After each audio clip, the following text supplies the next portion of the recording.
Welcome back everyone. Today I bring you the first game of the new DLC, NORTHAG, that I played. And as you can see, I am once again playing an airborne division, a light airborne division. The new one, new NATO one, MNAD. I think this stands for Multinational Airborne Division or something.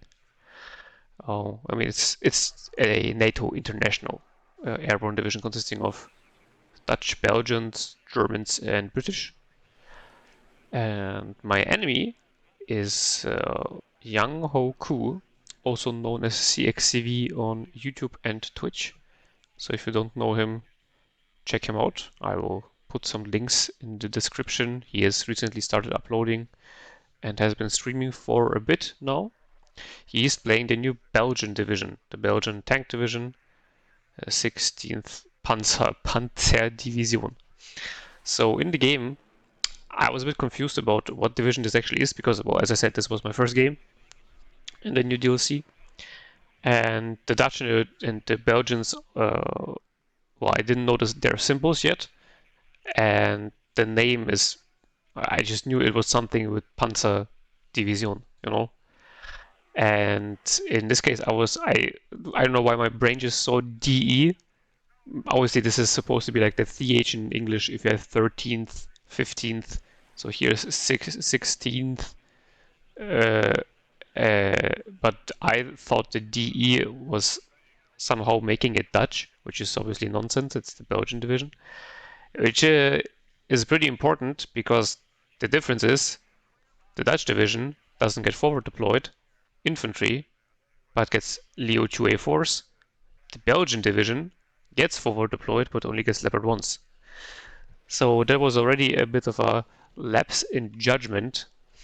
But this is stuff that happens when you play the new DLC, and obviously the first few days everybody was just spamming the new divisions. Don't know how it is now. I guess more people have started playing the old divisions again. 76Y is still broken as hell, so not fancying playing it against that again. Because for whatever reason, Eugen, in their infinite wisdom, nerfed basically every single LGB in the game, except for, of course, the SU-24 of 76. It was also nerfed because now you can't target 3 different targets basically instantly after each other. But other than that, it's still one-shots everything, and all the other LGBs now only drop 1 bomb at a time. And if you know, like for example, F-16, the paveway, the GBU, whatever, one of them is not gonna kill anything. It's gonna kill an infantry. Yeah, but it's not gonna kill a tank. So you don't have anything that can. No LGB can kill a tank anymore, except for the Strike Eagle and the Su-24Ms. And maybe the Buccaneer in this division. I'm not sure yet, but I don't think it can. So I don't know why they all drop only 1 bomb anymore. It's just so dumb. Just nerf their reload time. I don't know why they're so allergic to doing the obvious thing that would make them less broken. No, let's just nerf all the LGBs out of the game and nerf TKS and 35th US National Guard with it. Yeah, that makes sense. But anyway, rambling about laser guided bombers over. Guess I will just never touch those divisions again until the LGBs are fixed because yeah, those divisions are just literally useless now. Look at the bright side of things. MNAD. I looked at this division and thought to myself, it looks actually pretty cool. It's pretty wacky, and not as wacky as other divisions, but still pretty wacky. So you have these little Milan recon cars, which are pretty cool because they're special forces and forward deployed, meaning they have a lot of accuracy. And well, because they're forward deployed in 100 kilometers per hour, they get to the front line super quickly. We have snipers, we know what snipers are. You see, I'm also taking Milan 1s now, because ATGM spam is still broken. You have those Pathfinders, super cool unit for like only 9 men, in quotation marks though now with all the nerfs like mech rifles and Jägers, 9-man makes it one of the biggest squads actually. 4 machine guns, only a lot to be fair, but still special forces, shock and airborne. We have here as well, yeah, two other pathfinders, 2, well, I mean 4 deployed command, yeah, whatever. Some 4 deployed Mistrals, always nice. 4 deployed 50 cals, 2 recon scimitars, and so yeah, you can already see that I'm deploying heavily on the left. So a lot of stuff here to get into the positions here, establish some fire support. I'm deploying the Pathfinders here as well, just because I don't want them to get sniped when I get close here by some 4 deployed recon or something. 50 kills go there as well, and then I can move up the Pathfinders, have the 50 kills in the back as support, Milan 1 in the back as support for support as well. Then obviously the recon jeep with the Milan 2 as support 2, and the recon scimitars for fire support. Then also deploying into this little center village here. Yeah, as I showed you already, the Pathfinder, Sniper, Milan 1 and Milan 2, so that I can have an ATGM covering this road and then also the left side, in case he pushes through with the like big armored, mechanized rush, whatever. And on the right hand side, fairly light deployment, so I try to just rush in case he doesn't go for his point at all. Also because, you know, as I said, I forgot that he also had forward, not forgot, I just didn't understand that this is the division that also gets forward deployed. And yeah, well, I mean, in case I spot anything, I can just retreat the recon car again. The sniper will most likely die if there's something there, but 35 points, it's okay. Yeah, Milan 2 in this position here was, by the way, a bit of a mistake, because you can see it's doesn't have that much range. So here it's fine. I've got it. If you put them here, it's worse. And oh yeah, by the way, on the right hand side here, you can see there was a lot of infantry coming in. Sniped one of them with the Milan 2. Deployed a sniper further back. Also a lot of infantry coming in here on the right. Snipes some transports. Luckily though, I unloaded them in time, so they were already empty. This is one of the new GSR squads. Pretty decent squad themselves as well. The problem is just that, you know, it's a GSR squad, and as usual, like, it's just not worth it using them as yeah, fighting squads. And against the Pathfinder and then also the sniper that can't snipe because they're too close, they stand no chance. Now here in the center, good fighting going on, and at this point in the game, my mouse died because now living with my girlfriend, she has cats. So I thought, you know, I need something that's wireless so that cats don't eat my cables. Well, the problem that happens is that sometimes your battery will run out. In this case, it ran out in the middle of the game, or in the start of the game. So here, for example, I couldn't micro the Pathfinders away because my mouse was dead. Luckily, I still had backup batteries, and I was able to quickly find them and put it in, but I still, like, the 30 seconds or whatever when I was searching for the battery, I wasn't able to micro here. That was a pretty funny moment, but managed to get past it. So, you know, was a bit lucky as well that it didn't die later on. I think that would have been almost worse, or earlier, like during the initial deployment phase. Oh yeah, I have to pet the cat. Yeah, Chimo cat has come again. He likes me very much, and I like him. Sorry, I need to put him somewhere where he doesn't block me. So yeah, there's a lot of mechanized forces now coming in from the right hand side. Okay, yeah, he really wants to be left right now. Oh my god, he's climbing on top of me.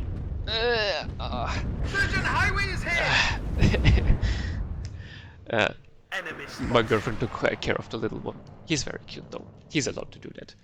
So yeah, he rerouted a lot of mechanized forces from the right hand side. And you can see here we have the new IFV of the Belgians and the Dutch, which is horribly overpriced because it's 50 points for an IFV with no ATGM. So that's a bit dumb.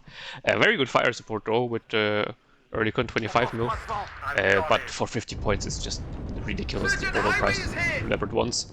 And yeah, I also finally was able to push my command forward again once I had a mouse. That actually was usable. Pushed in the scimitars too close. The Fusiliers here sniping me off. I bring in the Buccaneer AT. Yeah, the mistake I did, not a mistake, but I thought, you know, oh, they have a pretty good range on their ATGM, and I didn't realize that they only have 45% accuracy. I still think it's a good card because you get 3 of them, and yeah, I mean, they still have a lot of range, it's just that, yeah, none of them even got a single kill. And then it got sniped by the F-16. The reason why I bought in 2 of them fairly aggressively is because the biggest disadvantage of the Belgian and the Dutch div is their absolutely horrendous air defense tab. They only get Leopards as, you know, long-range air defense, long range in big quotation marks. Other than that, they only get manpads and then some, yeah, even worse gun AA. Like the Belgian, I guess, at least get some forward deployed gun AA. It's like a World War II quad 50 cal. Mounted on some truck, but at least it's forward deployed, so that's something. But other than that, it's, yeah, pretty horrendous. So that's why I bought in the planes so early, and for planes they only get shotgun fighters. And yeah, but you can see it still went horribly because I couldn't hit anything, and then the fighter actually came in, and I didn't have my air defense in place. Like, funnily enough, I have better air defense than he has.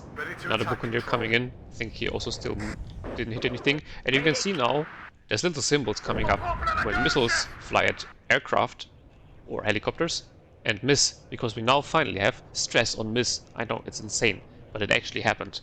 So, this is very cool, but it is obviously a bit problematic, because that makes shotgun fighters pretty bad, because once they get into engagement range with a normal fighter, they are already stressed, even if they weren't hit.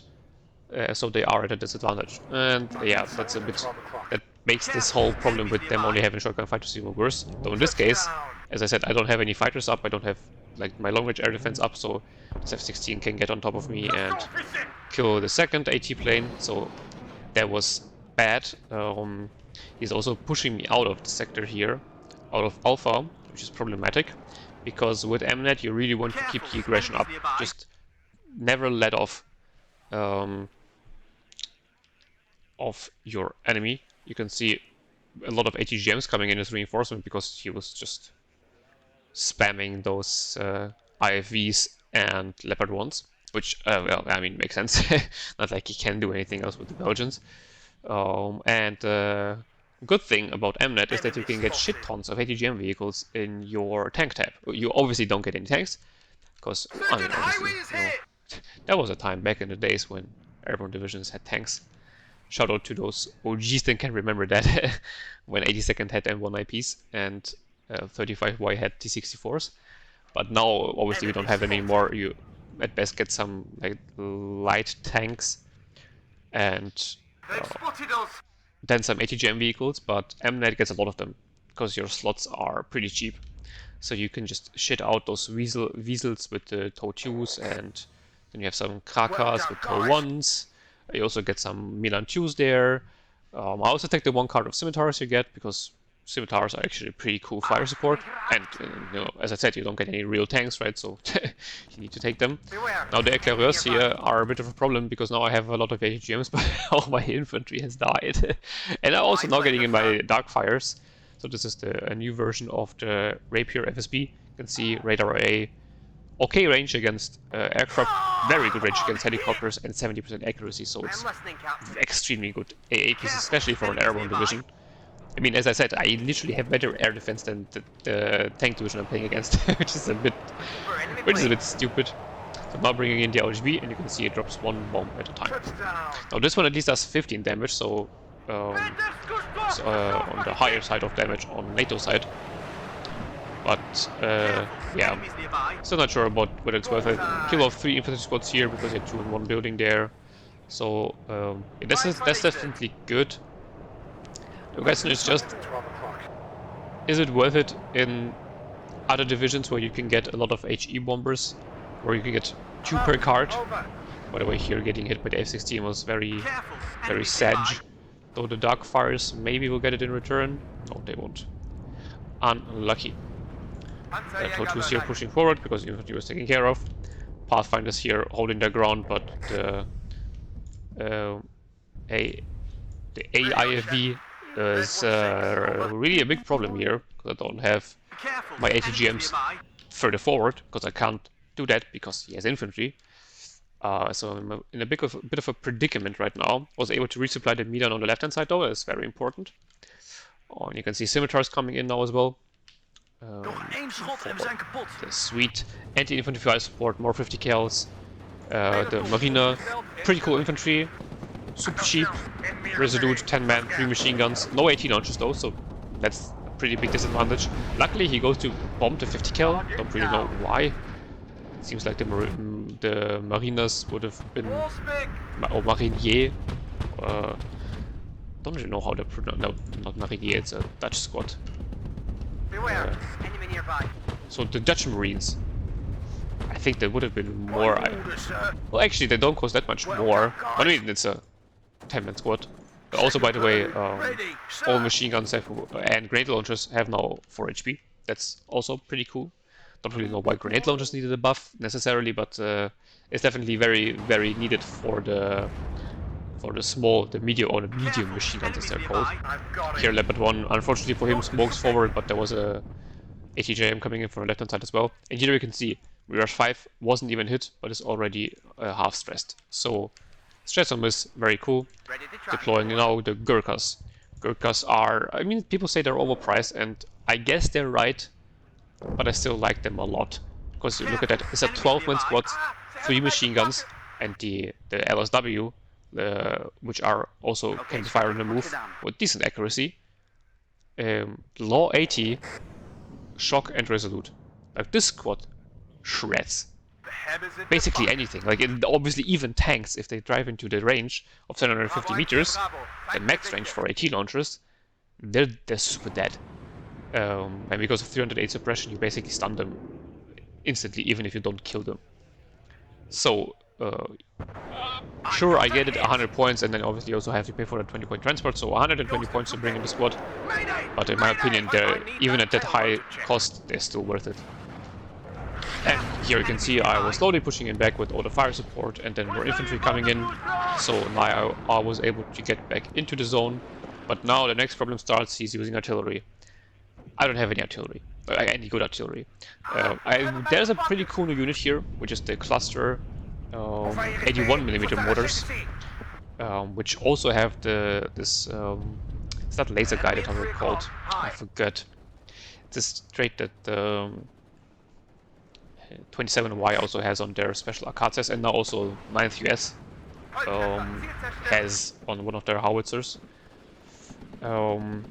So basically, once they're within the corrected shot range,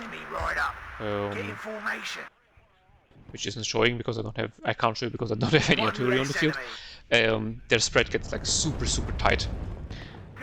And because like 81mm cluster mortar obviously doesn't do a lot of damage, it's not like the cluster mortar from 56Y, but they're fairly cheap and they're super accurate with a corrected shot, so they can do a lot of damage. Yeah, I can already like spoil, but I will not show them in this game because using them against Leopard 1s and AIFVs on a map where they're mobile all the time doesn't make a lot of sense. But they're pretty good.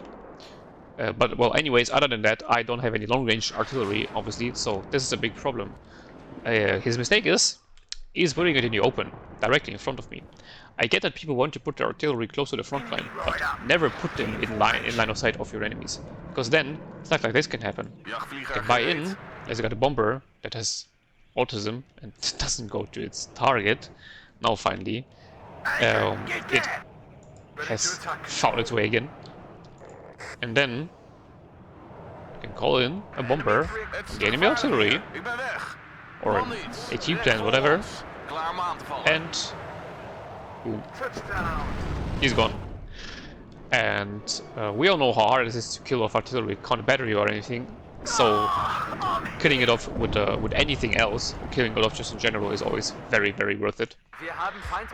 Shotgun fighter died on its way back, I think somewhere around here, which was unlucky, but I mean, yeah, that's definitely a sacrifice I am willing to make. And if his F-16 dies in return as well.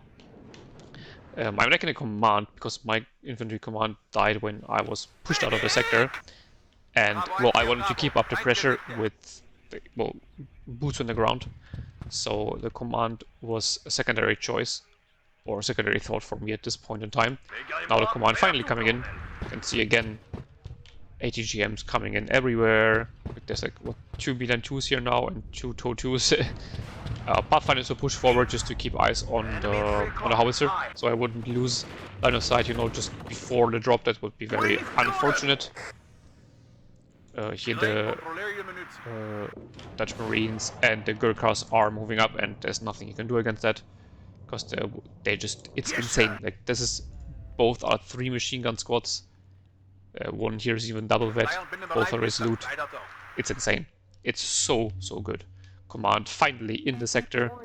Now I will need supplies though, because like this, yeah, both the ATGM vehicles are almost out of ATGMs.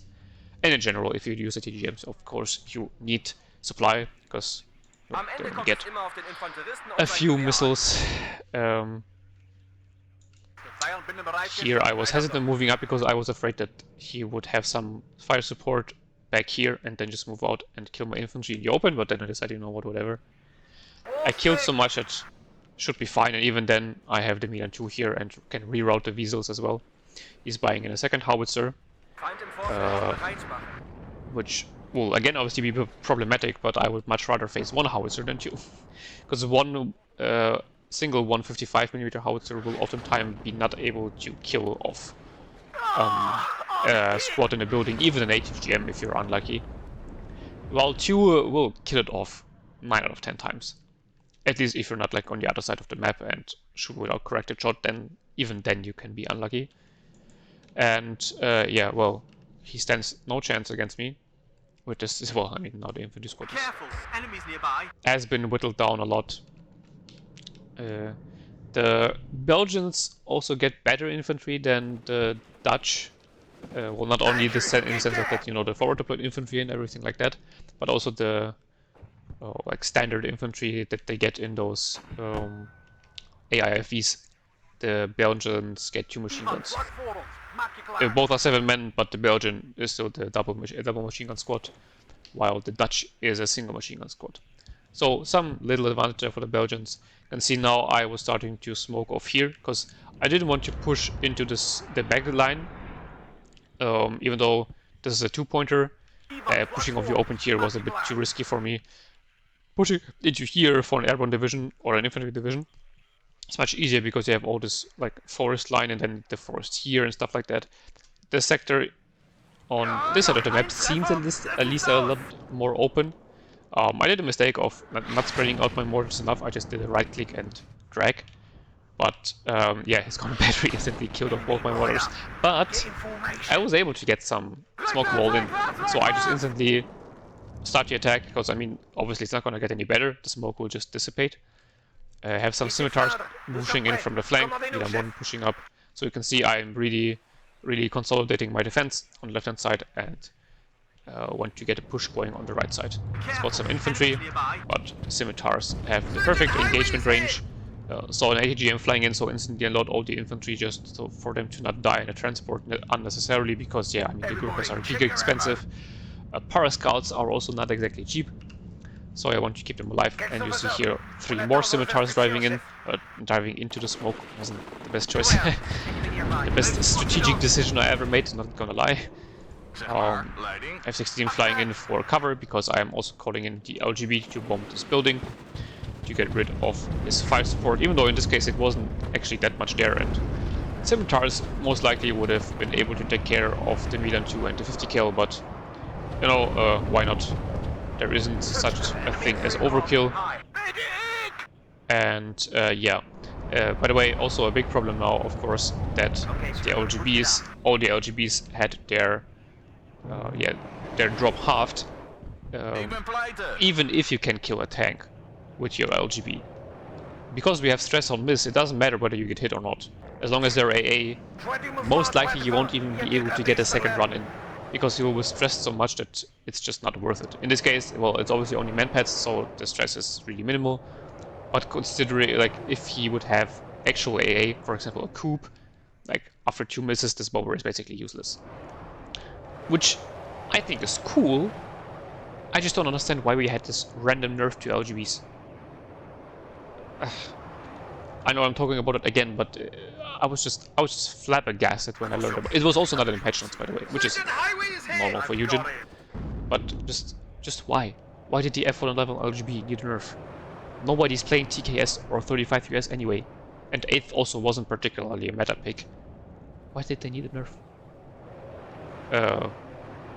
At least we finally got some sort of nerf for 11th ACAF, I guess. Ah, man.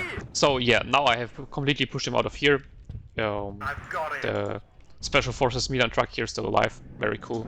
I like it very much. It's so goofy. It's very cool. The what is it? I think it's a TOW 2 truck in 9th is also very nice. It has even 120 kilometers an hour. This is like only 100 kilometers an hour. But yeah, in general, I have to say, like, the new divisions are very cool. It's mostly just this LGB nerf that I think is just absolutely the most stupid thing ever. HE bomber here was going to the left, by the way, to like carpet bomb this infantry, and then unfortunately the shotgun fighter of my enemy was going there and caught it going in. The Milan here destroying the enemy Darkfires at least got a return kill on the shotgun fighter, but now they need supplies again because they're pretty much out of ammo. This one here even vetted up, like 75% accuracy now. At max where they will have 85% accuracy. That's insane. Weasels here on the left hand side, not doing that well, but my infantry is still holding up.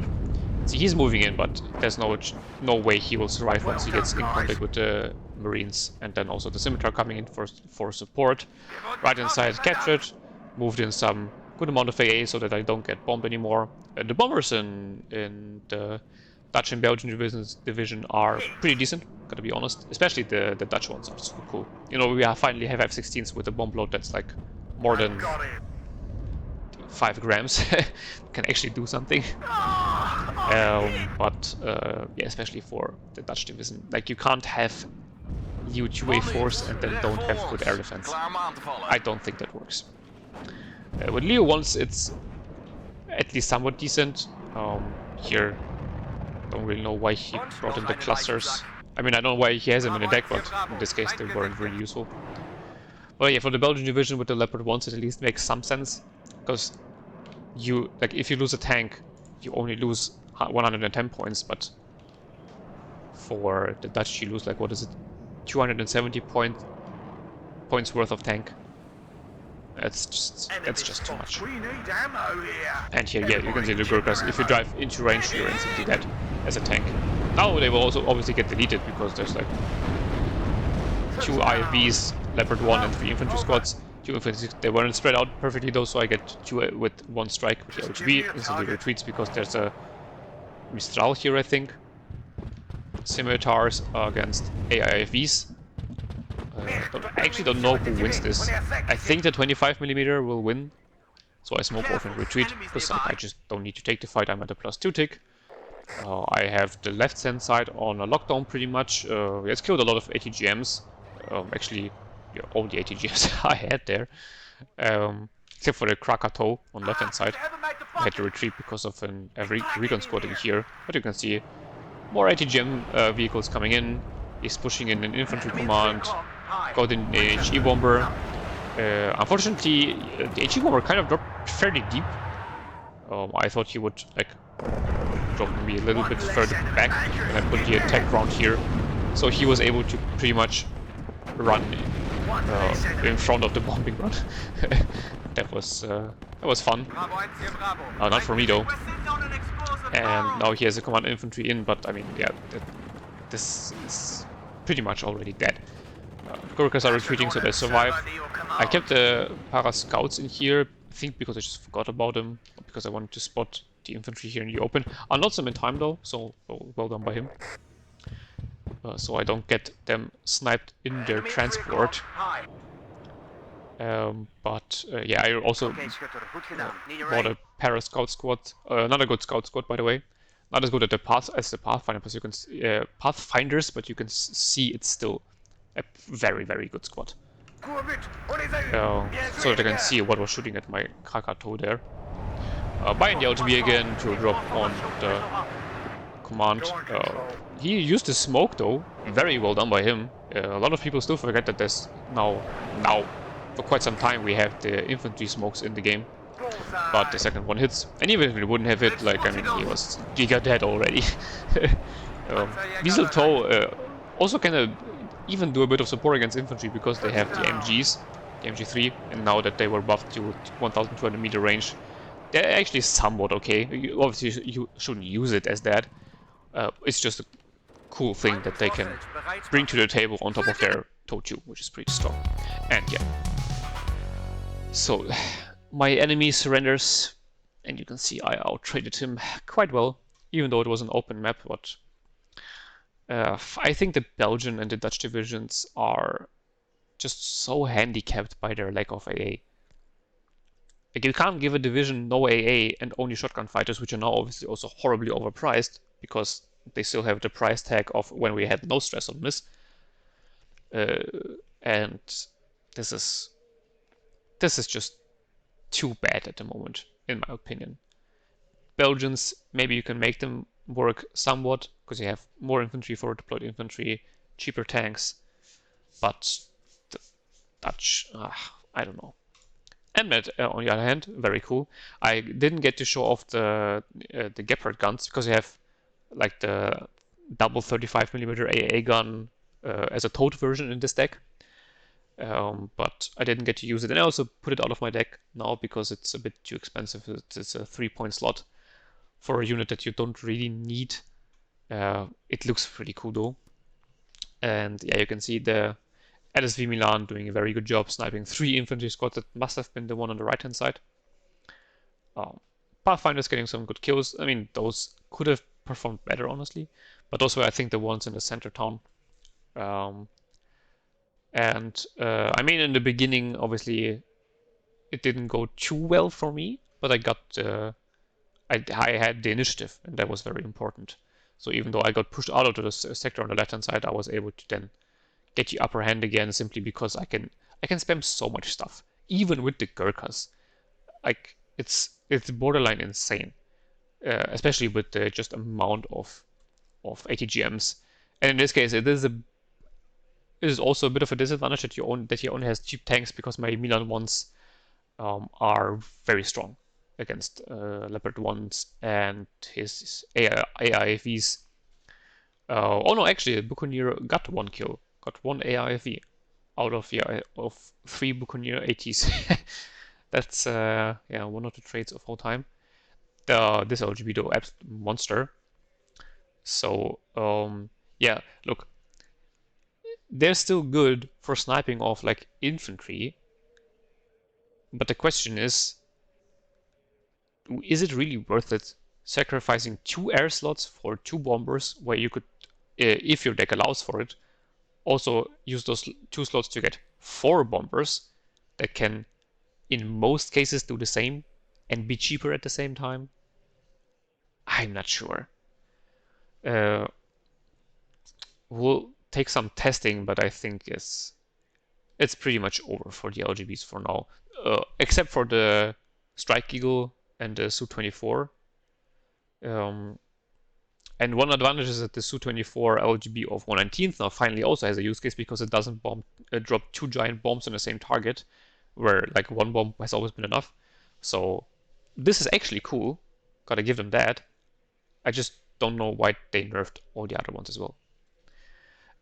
Yeah, the Darkfire doing some good work. Yeah, obviously 50 kills. Like, you should have a lot of 50 kills or grenade launchers in your decks. Well, like, not a lot, but you should take the infantry with the support weapons, or at least then have a lot of M113s or BTRs or whatever, because the support weapons at the moment are pretty much a meta pick. Especially the grenade launchers, though in this case we don't have them in our deck. Weasel 2 here, getting some good snipes. Gurkhas 1v3, no problem. And I really came to like scimitars, honestly. Like with the 30mm cannon, having good range and good damage, that's so good fire. It's such a good fire support tool. Uh, that was surprising because I never used them before. But damn, maybe I should have used them before. Yeah, here you can see also the Gurkhas just destroying armored vehicles like there's no tomorrow. Yeah, this OGB only getting 2 squads. Whatever. Yeah, other than that, if you look here, this F-16A absolutely shredding my Air Force, killing off all 3 of the AT planes. And that was the scimitars I drove in stupidly that got killed off by this mech Fusilier. Other than that, yeah, this 109 counter battering the mortar. That's a pretty good thing, by the way. If your enemies start smoking and you don't know what to do against it, counter battery the mortars, because a lot of the decks that rely on smoke don't have mechanized mortars. They only have the infantry ones, and they only have 2 HP, so they're super easy to counter battery. If you have artillery, obviously, that can reach that far. But other than that, yeah, you can see it's didn't go so well. This one he's sniping. Did they snipe a Gurkha in the transport? That would be very sad. And if he got 2 kills here, but I think that's almost it for them. Yeah, another one. 2 another kills here. Oh, 2 scimitars actually also here. But yeah, still, I mean, 50 points. It's insane for an IFE with no ATGM in a division that is already not very strong. Yeah, I don't know. That's very sad. They need to really go down in price. Yeah, next game I'm gonna be showing you another division of NORTHAG. Not gonna say which one, though. It's also cool. I would say most divisions are very cool, just that the balance is a bit off right now, obviously. And yeah, as the balance changes were a bit hit or miss. But the divisions are very cool. Stress on Miss now being finally in the game is super cool. And they will now go on vacation for Christmas, obviously. So we will only get balance changes after Christmas. But I'm really looking forward to it.